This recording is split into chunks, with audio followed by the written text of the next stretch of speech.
নাকাশিপাড়ার জোড়া খুনে নয়া মোড়। কংগ্রেস নেতা আনিসুর রহমান ও তার ছেলে আবু সুফিয়ান রহমান খুনের ঘটনায় শার্প শুটার সহ আরো 3 জনকে গ্রেপ্তার করল পুলিশ। ধৃতেরা হলো নাকাশিপাড়ার চিচুরিয়ার বাসিন্দা তৌফিক শেখ, মালুমগাছার আক্তার হোসেন মন্ডল ওরফে পিন্টু এবং জুয়েল রানা। তাদের কাছ থেকে একটি কালো রঙের স্করপিও গাড়িও বাজেয়াপ্ত করা হয়েছে।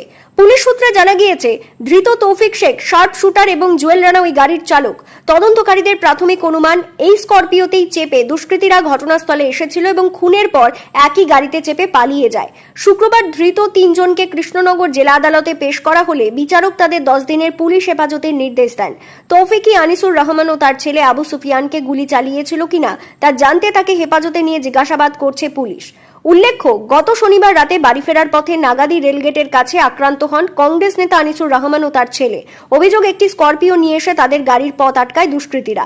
এরপর পয়েন্ট ব্ল্যাঙ্ক রেঞ্জ থেকে গুলি চালিয়ে বাবা ও ছেলেকে ঝাঁঝরা করে দেওয়া হয়। ঘটনাস্থলেই মৃত্যু হয় দুজনের। পরিবারের অভিযোগ, হরনগর এলাকায় তৃণমূল নেতা জুব্বার শেখ জেলে বসেই এই খুনের ষড়যন্ত্র করেছেন। তার স্ত্রী তথা হরনগর পঞ্চায়েতের প্রধান ফতেমা বিবি সহ মোট 10 জনের বিরুদ্ধে অভিযোগ দায়ের হয়।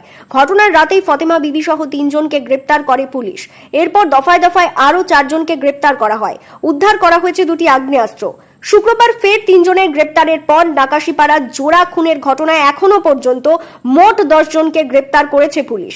তবে জুব্বার শেখের 2 ছেলে এখনো পলাতক।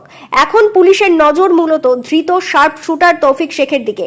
খুনের নেপথ্যে কারা ছিল, কিভাবে হামলার ছক তৈরি হয়েছিল এবং নাগাদি রেলগেটের কাছে ঠিক কি ঘটেছিল তা জানতে তাকে জেরা করে আরো তথ্য উদ্ধারের চেষ্টা চলছে। ব্যুরো রিপোর্ট, জি নিউজ বাংলা।